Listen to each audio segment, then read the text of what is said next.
খার্কিভের পর এবার উত্তপ্ত ইউক্রেনের আরেক ফ্রন্টলাইন ডোনেৎস্ক অঞ্চলটিতে ব্যাপক অগ্রগতির দাবি করেছে রুশ সেনারা। দেশটির প্রতিরক্ষা মন্ত্রণালয়ের দাবি, তারা বার্গান নামে আরও একটি বসতি দখলে নিয়েছে এবং দিমিত্রভ বসতির পূর্বাঞ্চলে অগ্রসর হয়েছে। পাল্টা প্রতিরোধ চালিয়ে যাচ্ছে।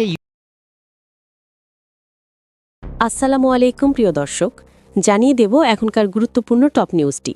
পুরো নিউজটি উপস্থাপন করব আমি নিপা আক্তার শিমু। এবার বিস্তারিত খবর। ইউক্রেন ও রাশিয়ার সংঘাত আবারও নতুন মাত্রা পেয়েছে ডোনেস্ক অঞ্চলে।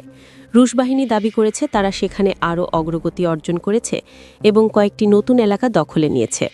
রাশিয়ার প্রতিরক্ষা মন্ত্রণালয় জানিয়েছে তারা বার্গার নামের একটি বসতি পুরোপুরি দখলে নিয়েছে এবং দিমিত্র নামের অঞ্চলের পূর্ব অংশে অগ্রসর হয়েছে। অন্যদিকে ইউক্রেনীয় বাহিনীও পাল্টা প্রতিরোধ চালিয়ে যাচ্ছে। শুধু গত একদিনেই প্রায় ২০০-র কাছাকাছি সংঘর্ষের ঘটনা ঘটেছে, যার মধ্যে শতাধিক হামলা প্রতিহত করার দাবি করেছে কিয়েভ প্রশাসন। রাশিয়ার ক্রমবর্ধমান হামলা এবং ইউরোপ জুড়ে ড্রোন অনুপ্রবেশের ঘটনায় উদ্বেগে আছে যুক্তরাষ্ট্র। তারা বলছে পরিস্থিতি সামালাতে পশ্চিমা সামরিক জোট ন্যাটোকে আরও শক্তিশালী হতে হবে।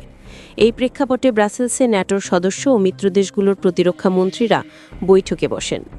বৈঠকে মার্কিন প্রতিরক্ষা মন্ত্রী বলেন, ন্যাটো দেশগুলোর এমন সামরিক সক্ষমতা থাকা দরকার যা প্রতিপক্ষকে আক্রমণের আগেই ভাবতে বাধ্য করবে।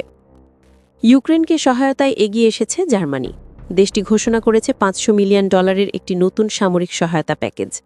এই প্যাকেজের মধ্যে রয়েছে উন্নত আকাশ প্রতিরক্ষা ব্যবস্থা, আধুনিক প্যাট্রিয়ট ক্ষেপণাস্ত্র এবং রাডার সিস্টেম, যা ইউক্রেনের প্রতিরক্ষা শক্তি আরও বাড়িয়ে দেবে।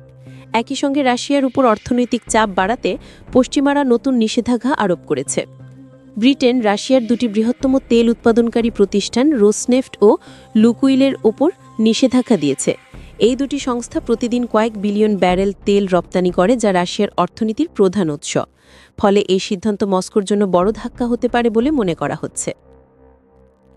অন্যদিকে সাবেক মার্কিন প্রেসিডেন্ট ডোনাল্ড ট্রাম্প রুশ প্রেসিডেন্টকে কঠোরভাবে সমালোচনা করেছেন।